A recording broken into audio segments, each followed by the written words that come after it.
rahimakumullah. Malam ini tanggal 18 Rajab Mudhar 1442 kita lanjutkan tafsir surah-surah mufassal. Kita sudah sampai pada surah Lam Yakun atau surah Al-Bayyinah. Kita baca dulu. A'udzu billahi minasy syaithanir rajim.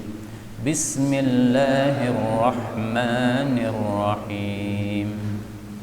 لم يكن الذين كفروا من أهل الكتاب والمشركين منفكين حتى تأتيهم البينة رسول من الله يتلو صحفا مطهرة فيها كتب قيمة وما تفرق الذين أوتوا الكتاب إلا من بعد ما جاءتهم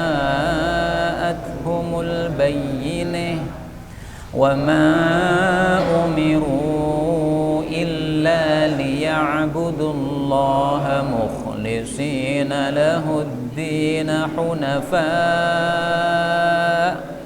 ويقيموا الصلاة ويؤتوا الزكاة وذلك دين القيمة إن الذين كفروا من أهل الكتاب والمشركين في نار جهنم خالدين فيها أولئك هم شر البريئة إن الذين آمنوا وعملوا الصالحات أولئك هم خير البريئة جزاؤهم عند ربهم جنات عدن تجري من تحتها الأنهار خالدين فيها أبدا رضي الله عنهم ورضوا عنه ذلك لمن خشي ربه Alhamdulillahi Rabbil Alamin. Pada ayat-ayat yang kita baca ini ada satu kata yang bisa dibaca dengan dua bacaan, yaitu pada ayat yang ke-6 Al-Bariyah. Sama juga ayat yang ke-7 Al-Bariyah. Ini bisa dibaca dengan bacaan yang lain Al-Bari'ah. Ini. Saya baca nanti ditirukan ya. Innal ladzina amanu wa 'amilus solihati ulaika hum khairul bari'ah. Monggo. Innal ladzina amanu wa 'amilus solihati ulaika hum khairul bari'ah. Sama aja ya, terjemahnya tidak berubah, yaitu makhluk atau ciptaan Allah Subhanahu wa taala. Surah Al-Bayyinah berbeda dengan surah-surah sebelumnya. Rata-rata surah-surah yang kita pelajari kemarin adalah surah-surah Makkiyah, yaitu turun sebelum Nabi hijrah ke Madinah. Tapi surah Al-Bayyinah ini termasuk surah Madaniyah. Jadi turunnya setelah Nabi hijrah ke Madinah. Karena di sini dibicarakan tentang ahlul kitab. Sementara yang dimaksud ahlul kitab sebagaimana kita tahu adalah Yahudi dan Nasrani. Yahudi tempatnya waktu itu di mana? Di Madinah. Ada Yahudi Bani Qainuqa, Bani Quraidah, Bani Nadir. Maka ini semuanya bicara tentang orang-orang kafir di Madinah. Surah Al-Bayyinah mengingatkan kepada kita satu cerita yang diriwayatkan oleh Imam Bukhari dan juga Imam Muslim di dalam kitab sahih keduanya tentang Rasul sallallahu alaihi wasallam berkata kepada Ubay bin Ka'ab setelah turunnya surah Al-Bayyinah ini. Rasulullah mengatakan, innallaha, sesungguhnya Allah, amaroni, menyuruh saya, wahai Ubay, an aqra'a alaik, supaya saya bacakan kepada engkau surah lam yakunil ladzina kafaru min ahlil kitab, dan seterusnya sampai akhir. Qala, Sayyidina Ubay bertanya, wasammani, apakah Allah menyebut nama saya? Qala, Nabi menjawab, na'am, ya, Allah menyebut nama kamu. Fabaka, maka Ubay bin Ka'ab menangis. Menangisnya karena rindu kepada Allah Subhanahu wa taala. Hatinya terenyuh karena namanya disebut oleh Allah. Dan ini menunjukkan fadilahnya Ubay bin Ka'ab. Dia termasuk sahabat-sahabat Nabi yang paling mahir dalam membaca Quran. Sebagaimana sabda Nabi sallallahu alaihi wasallam, beliau mengatakan, arhamun nasi, arhamu ummati bi ummati Abu Bakrin As-Siddiq. Yang paling rahmat terhadap umatku adalah Abu Bakar As-Siddiq. Yang paling kokoh di dalam agama Allah adalah Umar. Yang paling jujur malunya adalah Uthman. Wa aqra'uhum li kitabillah Ubay bin Ka'ab. Adapun yang paling qari' terhadap Al-Quran adalah Sayyidina Ubay bin Ka'ab. Jadi Ubay bin Ka'ab ini yang paling ahli di dalam baca Quran di antara para sahabat Nabi. Dia fokusnya untuk membaca Quran, mempelajari ilmu bacaan Quran. Nah, sehingga dia disebut namanya oleh Allah Subhanahu wa taala dalam kasus ini supaya dibacakan oleh Nabi langsung kepada beliau supaya dia mengambilnya dari Rasul sallallahu alaihi wasallam. Ini hadis riwayat Tirmidzi dan hadis ini derajatnya sahih. Allah mengatakan pada ayat yang pertama, lam yakun, tidak adalah, alladzina kafaru, orang-orang kafir, min ahlil kitab, baik dari kalangan ahli kitab, wal musyrikin, maupun dari kalangan musyrikin, tidak akan apa? Tidak akan mungfakina, berhenti, yaitu berhenti dari kekafiran, hatta, sehingga ta'tiyahum, datang kepada mereka al-bayyinah, keterangan yang jelas.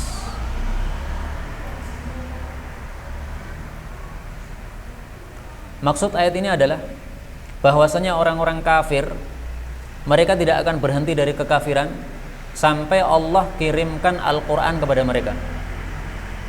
Kalau Allah sudah kirimkan Quran kepada mereka, maka baru mereka ada yang kemudian sadar meninggalkan kekafirannya.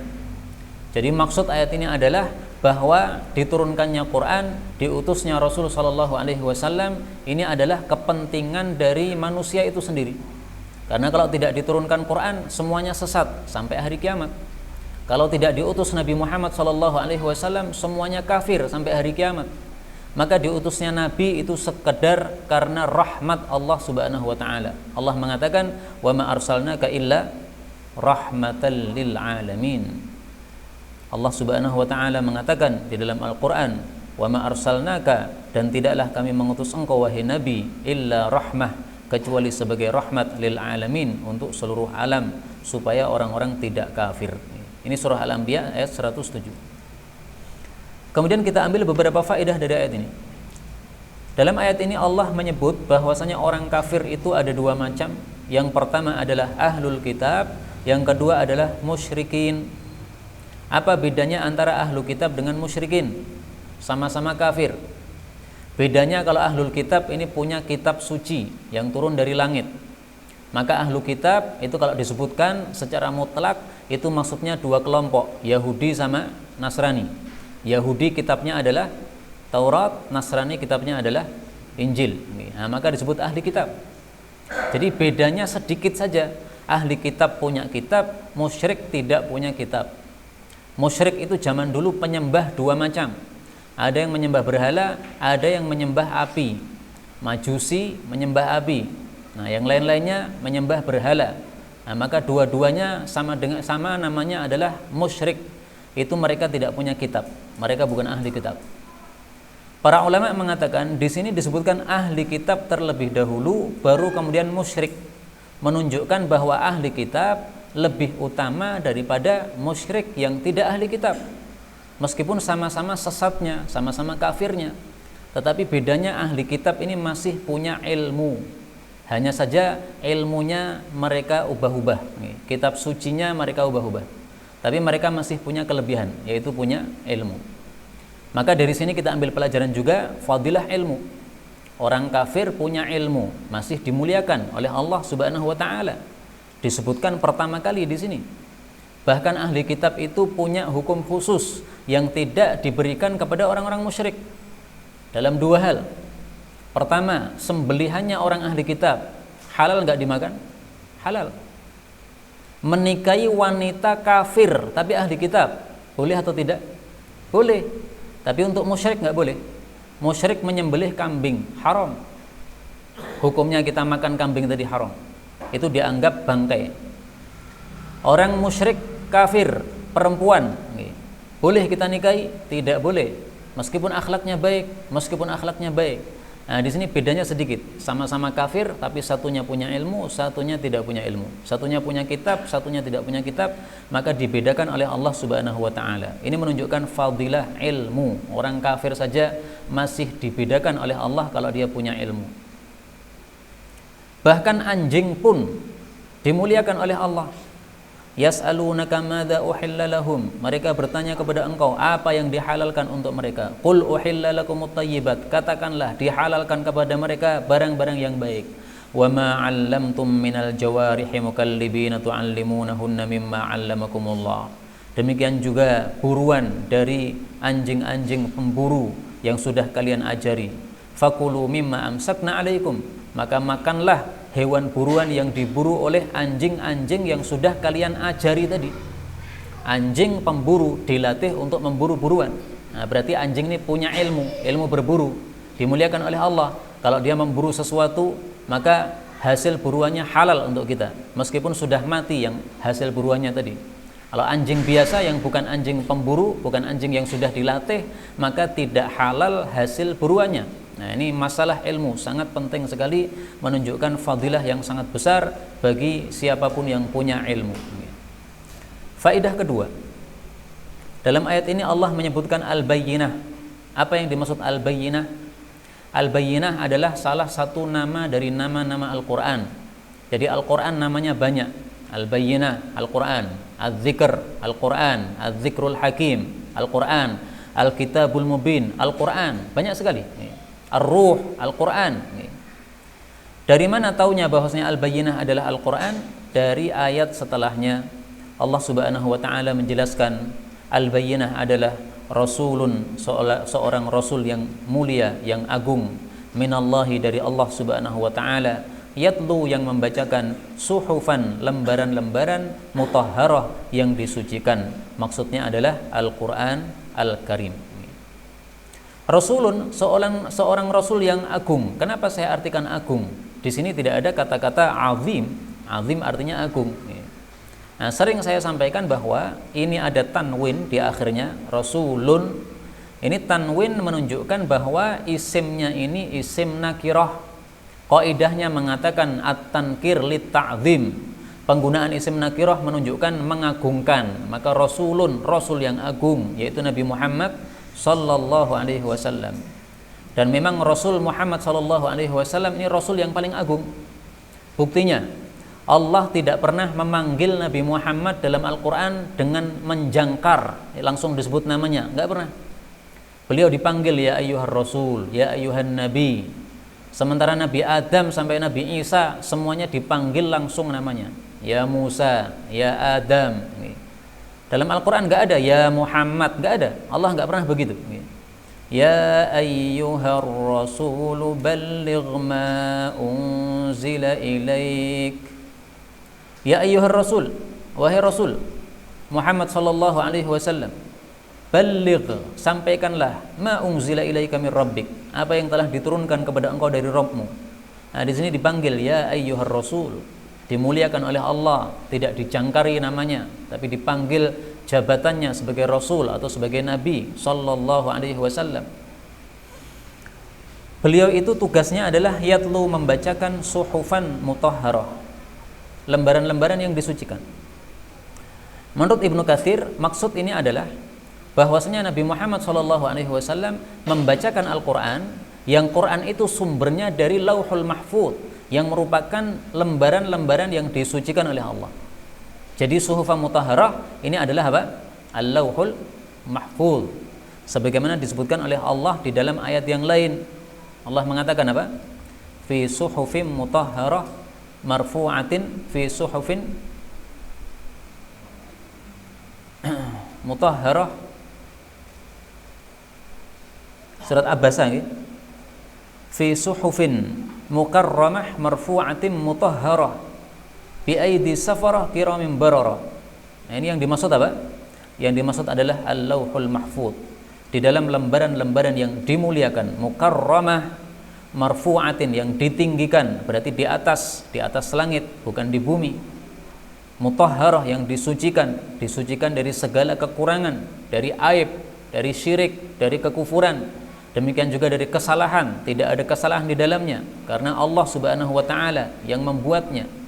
Bi aidi safarah, di tangan para malaikat safarah, kiramim bararah, malaikat-malaikat yang kiram, yang mereka mulia, bararah, yang baik-baik, yang tunduk, yang patuh kepada Allah Subhanahu wa taala.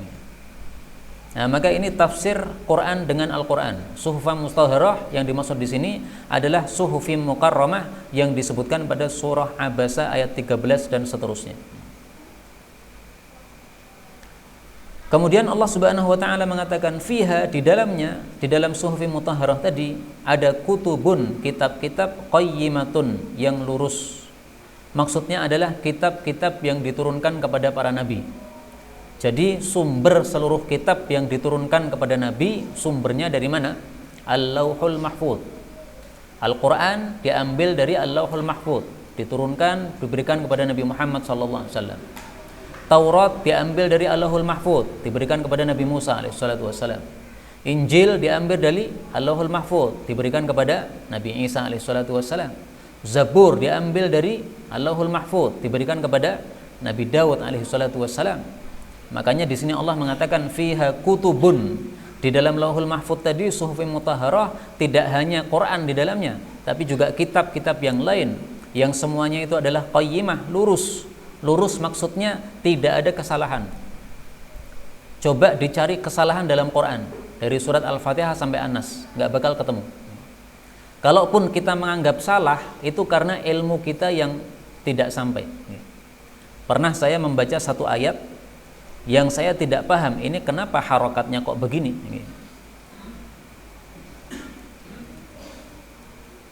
Yaitu pada surah Al-An'am ayat 137. Wa kadzalika zayyana likatsirin minal musyrikin. Wa kadzalika zuyyina likatsirin minal musyrikin qatlu auladahum syurakaihim. Qatlu auladahum syurakaihim. Ini saya nggak paham, Pak. Kenapa kok harokatnya begini? Tapi ini qiraah yang lain ya. Kalau qiraah hafaz sebagaimana yang biasa kita baca, saya paham. Wa kadzalika zayyana likatsirin minal musyrikin qatla auladihim syurakauhum. Paham ini? Bisa dipaham gampang nih. Tapi ketika dibaca zuyyina likatsirin minal musyrikina qatlu auladahum syurakaihim, nah saya tidak bisa mengi'rabnya, nggak paham ini gimana kok bisa begini. Tapi bukan berarti itu berarti Qur'annya salah atau tidak fasih, enggak. Ini karena ilmu nahwu saya terbatas sehingga saya tidak bisa memahami kalimat yang dibaca seperti itu. Maka tidak ada kekurangan dalam Quran. Quran itu adalah qayyimah. Demikian juga kitab-kitab Allah yang lain, semuanya adalah qayyimah, lurus, tidak ada kebengkokan, tidak ada kesalahan di dalamnya. Allah menyebutkan di dalam surah Al-Kahfi ayat yang semisal dengan ini, yaitu ayat yang pertama, Alhamdulillahilladzi anzala ala 'abdihil kitaba wa lam yaj'al lahu 'iwaja qayyima. Segala puji hanya bagi Allah yang telah menurunkan kepada hambanya Nabi Muhammad SAW kitab itu, yaitu Al-Quran, dan Allah tidak menjadikan bagi Al-Quran kebengkokan, karena Quran adalah qayyiman, satu kitab yang lurus, tidak ada bengkoknya, tidak ada salahnya, tidak ada aibnya, tidak ada kekurangannya sama sekali. Nah, ini sifat Al-Quran. Demikian juga kitab-kitab yang lain, semuanya juga begitu, yang datang dari Allah, semuanya pasti sifatnya adalah qayyimah. Kemudian Allah mengatakan wa ma tafarraqa, dan tidaklah berpecah belah alladzina utul kitaba, orang-orang yang diberi kitab, yaitu Yahudi dan Nasrani, illa kecuali mim ba'di ma, setelah ja'athum, datang kepada mereka al-bayyinah, keterangan yang jelas tersebut, yaitu Nabi Muhammad yang membawa Al-Quran Al-Karim. Maksudnya ahli kitab setelah datang Nabi Muhammad SAW dan mereka tahu bahwa betul-betul itu Nabi, mereka jadi berpecah. Berpecah bagaimana? Ada yang mengikuti Nabi, ada yang tidak mengikuti Nabi. Ada yang beriman kepada beliau, ada yang kafir kepada beliau. Mestinya ketika Nabi datang, mestinya mereka itu berkumpul sepakat untuk iman. Mestinya begitu. Karena dalam kitab suci mereka sudah ada ciri-ciri Nabi yang akan datang terakhir begini. Mereka sudah tahu ciri-cirinya. Dan ketika Nabi Muhammad datang, mereka tahu persis ini Muhammad betul, ini Nabi betul ini. Nah, maka ini maksudnya celaan dari Allah. Kenapa kalian itu berpecah belah? Ada yang mukmin, ada yang kafir. Mestinya kalian itu berkumpul menjadi orang beriman semuanya. Kenapa? Sudah mengetahui kebenaran. Demikian juga sikap manusia zaman sekarang. Kalau sudah mengetahui sesuatu jelek, kenapa masih berpecah belah? Mestinya kalau jelek ya sepakat, dibuang itu kejelekan. Minuman keras, jelek atau baik? Akal sehat mengatakan jelek, kok malah berpecah belah? Ada yang satu melegalkan, yang satu mengingkari. Ya mestinya sepakat semuanya mengingkari. Ini berarti karena manusia sudah terkena virus setan sehingga mereka tidak mau mengikuti akal sehatnya. Kalau manusia mengikuti akal sehatnya, insya Allah nggak akan begitu, Pak. Karena manusia ini sudah dilengkapi oleh Allah dengan pikiran yang sehat, yang kalau dia ikuti pasti dia akan selamat. Tapi kalau tidak mengikuti akal sehatnya, nah dia baru sesat. Jadi suruh milih dia, pilih hawa nafsunya atau pilih akal sehatnya. Pilih akal sehatnya atau pilih bisikan setannya. Kalau pilih bisikan setan pasti sesat. Sebagaimana ahli kitab di sini, tafarraq, mereka menjadi berpecah belah. Kaum muslimin rahimani wa rahimakumullah, dari ayat ini kita ambil pelajaran juga dari sisi yang lain, yaitu yang berkaitan dengan sabda Rasulullah sallallahu alaihi wasallam, bahwasanya beliau menceritakan tentang perpecahan belahnya orang-orang Bani Israel. Inna Bani Israel, sesungguhnya Bani Israel, iftaraqat ala ihda wa sab'ina firqah, terpecah belah menjadi 71 kelompok. Wa inna ummati, dan sesungguhnya umatku, sataftariku, akan berpecah ala thnataini wa sab'ina firqah, menjadi 72 golongan. Kulluha finnar, semuanya di neraka, illa wahida, kecuali satu, wahiyal jamaah, yaitu al jamaah. Berarti yang masuk neraka berapa? 71, karena totalnya ini 72. Ini hadis riwayat Ibnu Majah, derajatnya sahih. Tetapi yang lebih terkenal bukan 72. Rasul mengatakan wa inna hadhil millah, dan sesungguhnya agama Islam ini, sataftariku, maksudnya umat Islam, dan sesungguhnya umat ini sataftariku akan berpecah ala 73, menjadi 73 golongan. Thintani wa sab'una finnar, 72 di dalam neraka, wa wahidatun fil jannah, satu yang di dalam jannah, wahiyal jamaah, dan itulah al jamaah. Hadis riwayat Abu Dawud, derajatnya sahih. Jadi kalau kita ingin masuk jannah, kita harus berjamaah. Nah, tapi banyak orang salah paham. Yang dimaksud jamaah ini bagaimana? Akhirnya ada orang membuat satu kelompok, kelompoknya disebut al-jamaah, kemudian mewajibkan orang-orang ikut. Siapa yang pengen selamat dari neraka, masuk grup kami. Ini grup kami adalah al-jamaah namanya. Bukan begitu yang dimaksud. Kalau cuma membuat grup namanya al-jamaah, semua orang bisa. Ini kajian waruni bisa aja membuat grup namanya al-jamaah. Semua harus ikut di sini, kalau tidak ikut di sini masuk neraka. Nah, itu kan cuma omongan manusia. Bukan itu yang dimaksud al-jamaah. Sudah disebutkan oleh Nabi sallallahu alaihi wasallam apa yang dimaksud al-jamaah. Beliau mengatakan dalam hadis yang lain, saya berusaha mencarinya.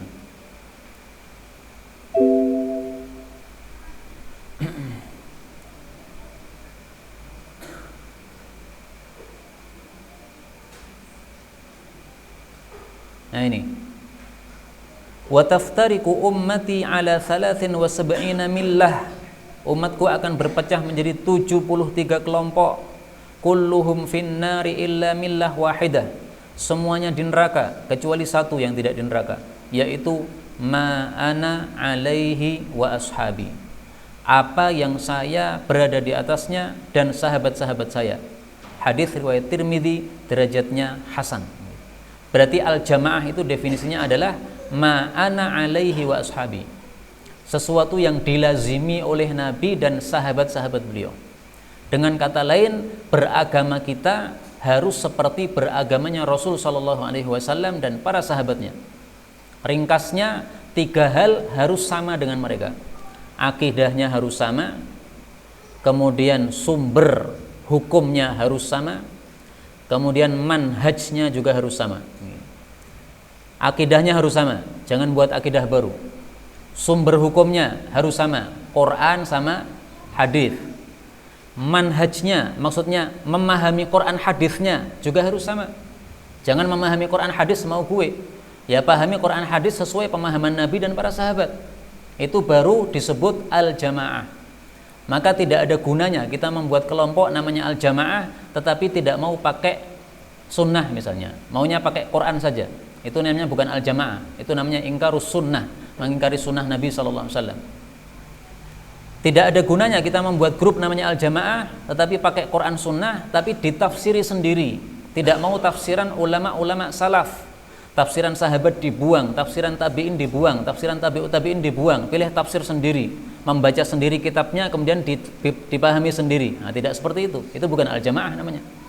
Nah, maka sekali lagi yang disebut al-jamaah adalah kalau kita beragama Islam sesuai Nabi dan juga para sahabat-sahabat beliau, akidahnya sama, sumber hukumnya sama, dan manhajnya atau cara memahami Quran dan sunnahnya juga sama.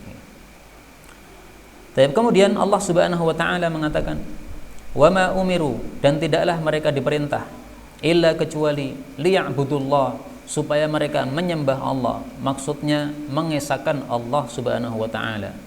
Mukhlisina, dalam keadaan memurnikan, lahu, untuk Allah, ad-din, agama ini. Hunafa'a, dalam keadaan condong.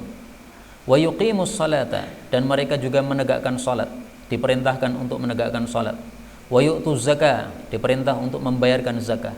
Wa dzalika, dan itu adalah dinul qayyimah, agama yang lurus. Ad-dinul qayyimah artinya begitu ya, agama yang lurus. Maksud ayat ini adalah bahwa seolah-olah Allah Subhanahu wa taala menunjukkan herannya kenapa orang-orang itu jadi kafir kepada Nabi Muhammad. Apa yang menyebabkan mereka kafir kepada Nabi? Beliau hanya memerintahkan ini, memerintahkan untuk tauhid kepada Allah, memerintahkan untuk salat, memerintahkan untuk zakat. Ini kan semuanya perkara-perkara yang baik, Pak.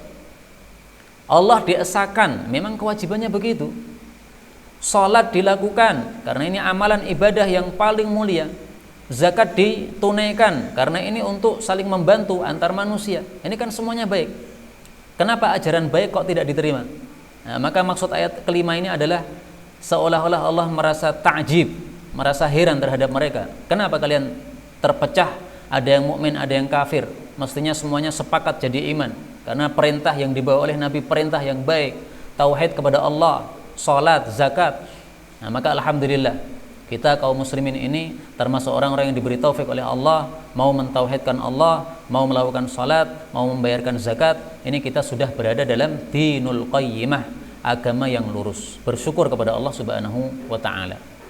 Nah, untuk mensyukuri Allah bagaimana? Kita lanjutkan di dalam agama kita. Sebagaimana sabda Nabi sallallahu alaihi wasallam, beliau mengatakan, "Qul amantu billahi tsumastaqim." Katakanlah aku beriman kepada Allah, kemudian istiqamah terus sampai mati kita tetap menjalani apa yang kebaikan yang sudah kita lakukan. Kita ambil beberapa faedah dari ayat ini. Faedah yang pertama, wa ma umiru, mereka tidak diperintahkan, maksudnya tidak diperintahkan oleh Allah Subhanahu wa taala illa liya'budullaha mukhlishina lahuddin, kecuali untuk mentauhidkan Allah Subhanahu wa taala. Jadi ajaran para nabi itu semuanya sama. Nabi Muhammad, Nabi Isa, Nabi Musa, Nabi Ibrahim, Nabi Adam sama. Ajarannya adalah tauhid kepada Allah Subhanahu wa taala. Sebagaimana disebutkan dalam ayat yang lain. Allah Subhanahu wa taala mengatakan pada surah Al-Anbiya ayat 25, "Wa ma arsalna min qablika mir rasulin illa nuhi ilaihi annahu la ilaha illa ana fa'buduni."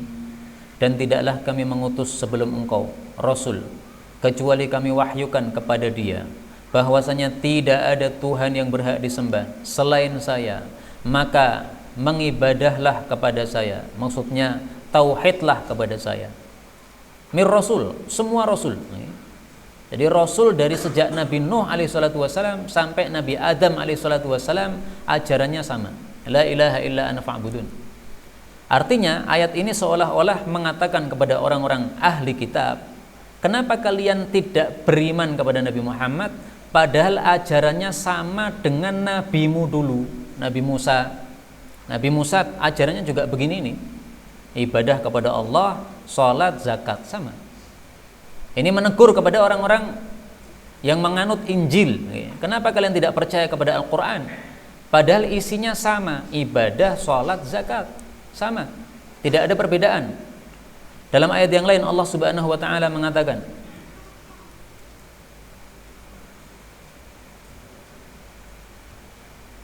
"Walaqad ba'atsna fi kulli ummatir rasula an i'budullaha wajtanibut taghut."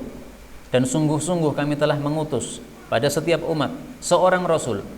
Apa yang dibawa? Ani ibudullah, tauhidlah kepada Allah. Wajtanibut taghut, jauhilah taghut, artinya jangan syirik kepada selain Allah Subhanahu wa taala. Jadi ajarannya sama, enggak ada perbedaan. Nah, maka berarti mereka ketika tidak percaya dengan Nabi Muhammad itu semata-mata karena hawa nafsu. Kalau bukan karena hawa nafsu, pasti mereka ikuti karena mirip, sama. Nabi Isa bawa Taurat, isinya kayak begini, tauhid. Nabi Muhammad bawa Quran, isinya sama-sama tauhid. Mestinya mereka menganggap, wah ini sama ajaran, diikuti. Kenapa tidak mengikuti? Itu semata-mata karena hawa nafsu. Injil juga begitu. Injil isinya sama, tauhid kepada Allah Subhanahu wa ta'ala, tidak ada perbedaan. Karena itu dalam ayat yang lain Rasulullah disuruh mengatakan, "Qul ma kuntu bid'an minar rusul." Katakanlah wahai Nabi, ma kuntu, tidak adalah aku ini bid'an minar rusul, rasul yang bid'ah, rasul yang baru, yang membawa ajaran baru. Enggak. Ajarannya sama dengan ajaran nabi-nabi terdahulu. Nabi terdahulu semuanya ajarannya intinya dua. Satu tauhid, dua jangan syirik. Sama. Nabi Muhammad SAW juga begitu. Ini surah Al-Ahqaf ayat 9. Pelajaran kedua, dalam ayat ini disebutkan hunafa, condong. Maksudnya adalah condong dari kesyirikan menuju kepada tauhid kepada Allah Subhanahu wa taala. Jadi dalam Islam ini tidak boleh kita miring-miring, condong-condong kepada kesyirikan. Tauhid lurus, khusus, tidak boleh dicampur-campur. Karena itu orang-orang yang suka mencampurkan agama, kemudian doa bersama di gereja dan sebagainya, itu berarti belum melakukan perintah Allah pada ayat ini. Mereka tidak hunafa karena mereka masih condong kepada kesyirikan, padahal semestinya condong dari kesyirikan kepada tauhid saja. Tidak boleh seperti itu. Mungkin mereka nggak pernah belajar tafsir sehingga nggak paham bahwasanya doa bersama di gereja itu nggak boleh. Mungkin mereka belum pernah belajar Quran sehingga mereka tidak paham bahwasanya agama tidak bisa dicampur adukkan. Namanya agama itu ya sendiri-sendiri. Lakum dinukum waliyadin, sudah jelas ayatnya. Tidak hanya 1-2 ayat yang bicara masalah itu, tapi memang mereka tidak pernah paham agama sehingga mereka disesatkan oleh Allah Subhanahu wa taala. Faedah berikutnya, Allah menyebutkan di sini salat dan zakat. Ini menunjukkan bahwasanya salat dan zakat tidak bisa dipisah-pisahkan. Barang siapa yang mau salat tapi tidak mau zakat, tidak diterima oleh Allah Subhanahu wa taala. Atau sebaliknya, mau zakat tapi nggak mau salat, sama saja, tidak diterima oleh Allah Subhanahu wa taala. Harus menerima ajaran Allah semuanya. Salat dilakukan, zakat dilakukan. Mungkin di antara kita ada yang bertanya, saya tidak pernah mengeluarkan zakat, apakah berarti saya belum melakukan perintah ayat ini? Nah, ketahuilah bahwa yang dimaksud menegakkan salat, membayarkan zakat, itu menurut para ulama adalah apa? Yuqirruna biha. Mereka mengakui adanya kewajiban salat dan zakat tadi. Tidak harus melakukan, yang wajib saja yang melakukan. Yang masih miskin, belum pernah kaya, belum pernah hartanya mencapai nisab, ya otomatis tidak mengeluarkan zakat. Tidak melanggar ayat ini, dia belum wajib. Dia hanya kewajibannya adalah mengakui, betul ini zakat wajib, tapi saya belum. Demikian juga yang tidak wajib sholat. Ada nggak yang tidak wajib sholat? Ada. Misalnya seorang wanita yang lagi haid mendengar adzan maghrib, apakah dia sholat? Ya tidak sholat. Apakah dia melanggar ayat ini karena tidak yuqimus shalah? Ya tidak, karena memang dia tidak boleh sholat pada waktu itu. Nanti begitu haidnya selesai baru wajib lagi sholat. Nah maka ini maksudnya adalah yuqirruna biha, mengakui kewajiban sholat dan kewajiban zakat. Karena itu kaum muslimin rahimani wa rahimakumullah, ini mengingatkan kita masalah yang lain yang sering ditanyakan. Bagaimana hukumnya orang muslim yang muslimnya KTP tapi nggak pernah sholat? Dia itu muslim apa kafir? Dia itu nanti kalau mati disolatkan atau tidak? Dia itu nanti kalau mati dimandikan apa tidak? Kalau orang kafir kan nggak perlu dimandikan, Pak. Langsung aja masukkan dalam bungkus begitu, kemudian lemparkan di dalam liang kubur, nggak usah diletakkan perlahan-lahan, dicemplung ke mawon. Itu kalau orang kafir. Nah ini kita jadi bingung nih. Ini KTP-nya Islam, keluarganya keluarga Islam, tapi dia nggak pernah sholat. Nah ini gimana hukumnya? Nah ringkasnya begini, para ulama berselisih pendapat, tetapi mayoritas ulama salaf mengatakan bahwa orang yang meninggalkan sholat, kalau tidak mengingkari kewajiban sholat, berarti dia masih muslim. Dia tidak pernah mengatakan sholat tidak wajib, nggak pernah mengatakan gitu. Tapi nggak pernah nongol ke masjid, diajak ke masjid bulet tidak pernah mau datang ke masjid, malas. Nah itu berarti dia masih muslim, tetapi muslimnya muslim yang fasik, yang jelek. Kenapa tidak kafir? Kenapa? Karena dia yuqirruna biha, dia masih mengakui kewajiban sholat, dia tidak mengingkari kewajiban sholat. Dia tahu sholat itu wajib, tapi malas untuk melakukan. Buktinya anaknya juga disuruh sholat, tapi dia sendiri nggak pernah sholat. Ayo nak melu TPA kono, gen pinter ngaji, tapi dia sendiri nggak pernah ngaji.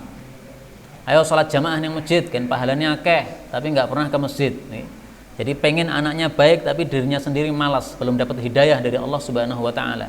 Nah, itu masih muslim, sehingga nanti kalau mati tetap dimandikan, dikafani, disolatkan, tapi tidak wajib semuanya mensolatkan. Namanya fardu kifayah. Kalau sudah ada satu orang yang mensolatkan, sudah, yang lain-lain tidak sholat nggak apa-apa. Nah, kalau perlu yang dipanggil adalah orang yang semisal dia, kayak koncomu bolomu sing ora tau salat kayak mate kayak salat no kono. Orang-orang yang sering salat nggak usah salatkan, nggak apa-apa. Yang penting apa? Sudah ada yang mensalatkan. Tapi kemudian salat ini saya membaca dalam tafsir Ibnu Katsir satu kalimat yang sangat indah. Beliau mengatakan was-salatu asyrafu ibadatil badan. Salat adalah amalan paling mulia dari ibadah-ibadah anggota tubuh. Jadi sholat itu adalah amalan yang paling besar pahalanya dari amalan anggota tubuh. Karena itu kalau kita ingin pahalanya besar di akhirat, perbanyaklah ibadah sholat, sholat sunnah. Saya teringat perkataan Imam Ahmad, yu'jibuni anna ar-rajul idza faragha min syai'in yaquma ila shalah fayukthiru minha. Saya senang kalau seseorang itu selesai dari satu urusan, dia sholat sehingga sholatnya jadi banyak. Jadi nganggur-nganggur sholat, nganggur-nganggur sholat. Pak Tani sudah selesai dari bertani, pulang ke rumah, selesai, mandi, sholat. Kita bekerja, pulang jam 4, jam 4 sampai rumah, mandi, sholat. Kita jaga toko, jam 11 tutup, persiapan duhur misalnya, sholat. Jadi pokoknya rampung sholat. Ini Imam Ahmad. Karena itu jangan heran kalau Imam Ahmad setiap hari sholat sunnahnya berapa rakaat? 300 rakaat. Jadi kira-kira siang harinya 150 rakaat, malam harinya 150 rakaat. Ini karena beliau paham betul bahwasanya as-salatu asyrafu ibadatil badan. Salat adalah paling mulianya ibadah-ibadah anggota tubuh. Pahalanya paling besar. Lebih besar daripada amalan-amalan yang lainnya yang sama juga dilakukan oleh anggota tubuh kita. Karena itulah di sini Allah sebutkan salat yang pertama kali, wa yuqimus salata, kemudian wa yu'tuz zakata. Maka agama Islam ini menggabungkan antara dua kebaikan. Kebaikan ibadah yang bersifat vertikal kepada Allah Subhanahu wa taala, salat. Demikian juga ibadah yang bersifat horizontal, yaitu ibadah berbuat baik kepada sesama manusia, termasuk zakat ini. Zakat ini kan ibadah muamalah. Ini ibadah untuk kepada sesama manusia. Orang yang kaya memberikan kepada orang yang miskin, orang yang duitnya banyak memberikan kepada yang duitnya sedikit. Ini namanya zakat. Maka di sini dikumpulkan antara dua kebaikan sekaligus, kebaikan ibadah kepada Allah dan ibadah yang berkaitan dengan manusia. Kemudian Allah mengatakan, innalladzina kafaru, sesungguhnya orang-orang kafir, min ahlil kitab, dari kalangan ahli kitab, wal musyrikin, juga dari kalangan musyrikin, itu semuanya fi nari jahannam, di dalam neraka jahannam, khalidina fiha, mereka kekal di dalamnya. Ulaika hum, mereka itu syarrul bari'ah, seburuk-buruk makhluk yang diciptakan, seburuk-buruk manusia. Jadi orang-orang kafir sama saja, baik itu ahli kitab maupun musyrik, nasibnya nanti adalah masuk ke dalam neraka, khalidina fiha, kekal. Muncul pertanyaan, Pak. Orang kafir itu kafirnya kepada Allah hanya sebentar. Mereka hidup di dunia paling 60 tahun. Mulai kafir mungkin ya dihitung dari balik misalnya, dari usia 15 tahun, mati usia 60 tahun. Nah, berarti hanya semasa itu dia melakukan kekufuran. Kenapa kok dihukum oleh Allah khalidina fiha, kekal dalam neraka? Ini seolah-olah berarti kan tidak imbang. Kafirnya tidak lama, tetapi hukumannya kok lama. Nah, maka jawabannya bagaimana? Allah Subhanahu wa taala mengatakan di dalam Al-Qur'an pada surah Al-An'am ayat 28, walau ruddu la'adu limanuhu anhu wa innahum lakadzibun. Walau ruddu, andaikan mereka orang-orang kafir itu dikembalikan ke dunia, la'adu, sungguh mereka akan kembali, limanuhu anhu, melanggar lagi apa yang dilarang oleh Allah Subhanahu wa taala. Maksudnya kembali kafir lagi. Wa innahum lakadzibun, sungguh mereka itu bohong ketika mengatakan bahwa mereka tobat, mereka kapok. Di akhirat mereka tobat, tapi sudah nggak ada gunanya lagi. Mereka minta ampun kepada Allah, nggak ada nilainya lagi. Sudah nasi sudah menjadi bubur. Dan Allah jawab di sini, andaikan betul-betul dikabulkan, baik, saya kasih kesempatan kalian ke bumi lagi, nggak bakal iman lagi, nggak bakal. Allah itu ilmunya mengetahui apa yang terjadi dan apa yang sudah terjadi, apa yang akan terjadi, apa yang sedang terjadi, semuanya diketahui oleh Allah. Maka Allah sudah ngerti, ini orang cocoknya masuk jannah, ini orang cocoknya masuk neraka. Allah sudah paham. Ini orang dimasukkan dalam neraka, kekal. Kenapa? Orang itu memang wataknya watak kafir dia. Andaikan dibiarkan oleh Allah hidup di atas muka bumi selama-lamanya, tidak akan pernah dia beriman. Dia pasti kafir. Nah, maka kalau dihukum dengan khalidina fiha, kekal dalam neraka, ini sesuai dengan keadilan Allah Subhanahu wa taala.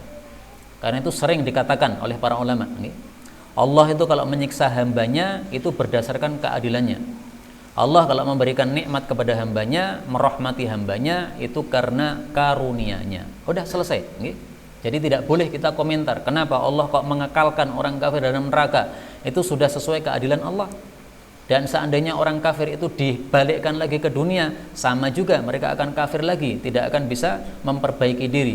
Memang watak mereka watak kafir. Kemudian Allah Subhanahu wa taala mengatakan, innalladzina amanu, sesungguhnya orang-orang yang beriman, wa amilus shalihat, dan beramal saleh, ulaika hum, mereka itu khairul bari'ah, sebaik-baik makhluk yang diciptakan Allah Subhanahu wa taala. Setelah Allah bicara tentang orang kafir, Allah bicara tentang orang beriman.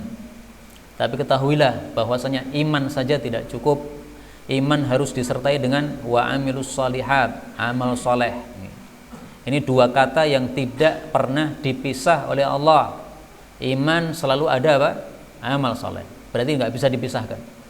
Karena itulah para ulama salaf, Imam Zuhri, Imam Syafi'i, dan yang lain-lain, mereka mengatakan bahwasanya amal itu termasuk iman.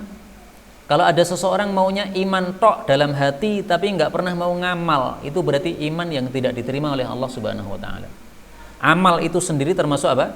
Iman. Nah, maka ketika iman itu didefinisikan oleh para ulama, mereka mengatakan iman itu membenarkan dengan hati, mengucapkan dengan lisan, dan diterapkan dengan amalan.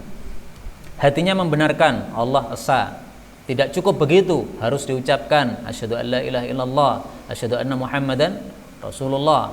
Tidak cukup begitu, harus diamalkan. Salat, zakat, puasa, haji, diamalkan semuanya. Karena ini termasuk amalus shalihat. Dan dari sini kita ambil pelajaran bahwa kewajiban kita hanya dua dalam Islam ini. Kewajiban pertama iman, kewajiban kedua amal soleh. Kenapa kewajiban kita hanya dua? Karena isi Quran semuanya 30 juz itu juga hanya dua. Ada kalanya berita, ada kalanya hukum. Yang berita harus diimani, itulah yang dimaksud amanu. Yang hukum harus diamalkan, itulah yang dimaksud amilus shalihat. Karena itu orang-orang yang KTP-nya Islam, tapi mereka malah menghalalkan minuman keras, itu Islamnya tidak diterima sama Allah itu, Pak. Kenapa? Dia memisahkan antara amanu dengan amilus shalihat. Dia tidak amilus shalihat. Amilus shalihat itu kan hukum-hukum Allah harus diterapkan. Miras diharamkan Allah, malah dilegalkan. Itu berarti tidak amilus shalihat. Imannya enggak diterima oleh Allah Subhanahu wa taala. KTP-nya Islam ora kacek. Nama depannya dikasih haji, enggak ada gunanya. Nanti akan nyemplung dalam neraka. Kenapa? Mereka bukan termasuk innalladzina amanu wa amilus shalihat yang dimaksudkan dalam ayat ini. Kemudian dari kata-kata khairul bariyah, sebaik-baik makhluk, para ulama mengambil kesimpulan berarti malaikat itu kalau dibandingkan dengan manusia itu malaikat kalah. Derajatnya lebih rendah, lebih tinggi derajat manusia. Ada satu hadis mengatakan al-mu'minu, orang beriman itu akram 'ala Allah, lebih mulia di hadapan Allah, minal malaikatil ladzina indah, daripada malaikat-malaikat yang ada di hadapannya. Tetapi hadis ini derajatnya memang dhaif. Saya sudah mencarinya, saya temukan diriwayatkan oleh Al-Imam Ibnu Majah dan ternyata sanadnya adalah dhaif. Karena itu hadis ini tidak bisa dijadikan sebagai hujjah.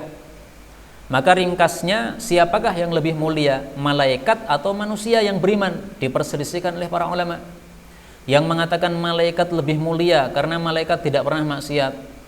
Yang mengatakan manusia lebih mulia karena malaikat disuruh sujud kepada Nabi Adam.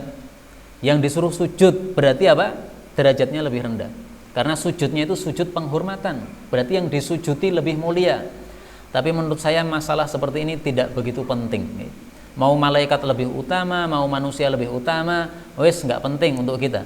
Yang penting adalah kita beramal soleh, itulah yang menjadi kepentingan atau kewajiban kita.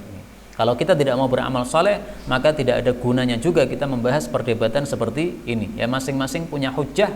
Mereka yang mengatakan malaikat lebih utama berdasarkan surah At-Tahrim ayat 6, la ya'sunallaha ma amarahum wa yaf'aluna ma yu'marun. Malaikat tidak pernah durhaka kepada Allah, apapun diperintahkan oleh Allah, mereka selalu melakukannya. Adapun yang mengatakan bahwa manusia lebih utama karena amarallahul malaikah bisujud li Adam, Allah sudah perintahkan malaikat untuk sujud kepada Nabi Adam alaihissalatu wassalam. Nah, masing-masing punya hujjah, ya sudah. Berarti pendapat ini sama-sama ada dalilnya. Tidak penting bagi kita untuk melanjutkan perdebatan ini, tapi supaya tahu saja, okay? Hanya kata-kata khairul bariyah ini menyebabkan adanya perselisihan pendapat di antara para ulama. Kemudian Allah Subhanahu wa taala mengatakan jazaohum, balasan mereka inda rabbihim, di hadapan Rabb mereka adalah jannatu adnin, jannah-jannah kekal, tajri yang mengalir, min tahtiha, dari bawahnya, al-anharu, sungai-sungai, khalidina fiha abada, mereka kekal di dalamnya selama-lamanya. Radhiyallahu anhum, Allah meridai mereka, waradu anhu, dan mereka ridho, mereka puas terhadap Allah, maksudnya puas terhadap balasan dari Allah. Dzalika, itu adalah liman, bagi orang yang khasya rabbahu, takut kepada Rabbnya, yaitu kepada Allah Subhanahu wa ta'ala. Ayat ini menunjukkan bahwasanya orang yang beriman dan beramal soleh, maka balasannya adalah kekal di dalam jannah. Dan ini menunjukkan bahwasanya Allah itu maha syakur, maha bersyukur. Maha bersyukur maksudnya amalan kecil dibalas dengan pahala yang besar. Kita hidup di dunia paling-paling 60 tahun, 70 tahun. Amalan kita cuma segitu. Itu pun masih dikurangi tidur, makan, dan sebagainya, bekerja dan sebagainya. Jadi ibadah kita sangat sedikit. Tapi Allah kasih pahala kita kekal dalam jannah. Nah, inilah yang disebut apa? Syakur. Syakur itu maha bersyukur, maksudnya membalas yang kecil dengan balasan yang besar. Allah mengatakan pada surah At-Taghabun ayat 17, wallahu syakurun halim. Dan Allah itu maha bersyukur, dan Allah itu maha aris. Maha bersyukur, membalas yang kecil dengan yang besar. Halim, maha aris, tidak mudah untuk menyiksa, tidak cepat-cepat untuk menyiksa. Ini syakur, ini ada sebagian orang membacanya salah. Wallahu syakurun halim. Yang panjang itu bukan shinnya, tapi kafnya. Syakurun. Jadi bukan syakurun, salah. Nah, mudah-mudahan suara saya ini didengar oleh orang yang bacaannya salah, supaya dia perbaiki bacaannya. Wallahu syakurun halim. Syaku yang panjang kunya, kalau dibaca sinnya yang panjang, ini terjemahnya jadi apa? Kata-katanya jadi salah. Kaum muslimin rahimani wa rahimakumullah, dari ayat ini kita ambil pelajaran bahwasanya Allah Subhanahu wa taala menyebutkan balasan untuk orang-orang beriman inda rabbihim, di hadapan Allah, jannatu adnin, jannah-jannah yang kekal. Perhatikan kata-katanya, inda rabbihim jannatu adnin, bukan jannatu adnin inda rabbihim. Apa pelajaran yang dapat kita ambil? Allah sebutkan dulu tetangganya, baru kemudian rumahnya. Ini istilahnya orang Arab mengatakan al-jar qablad dar, tetangga dulu sebelum rumah. Mana lebih penting, Pak? Tetangga apa rumah? Kalau menurut saya lebih penting tetangga. Kalau tetangganya baik, nyaman, rumahnya bagaimanapun nggak apa-apa. Tetapi kalau tetangga tidak nyaman, tetangga jelek, mereka pada pencuri misalnya, tetangga-tetangga kita, atau tetangga kita tukang mabuk dan sebagainya, rumah kita sebaik apapun nggak akan nyaman hidupnya. Rumah kita reot, rumah kita gubuk kecil, tetapi tetangga nyaman, semuanya saling baik, saling membantu sesama tetangga, jadi nyaman. Nah, maka disinilah Allah Subhanahu wa taala sebutkan dulu al-jar, tetangganya mereka yang masuk jannah siapa? Rabbihim, Allah menjadi tetangga kita, tetangga di dalam jannah. Kemudian baru disebutkan tentang tempatnya, jannatu adnin.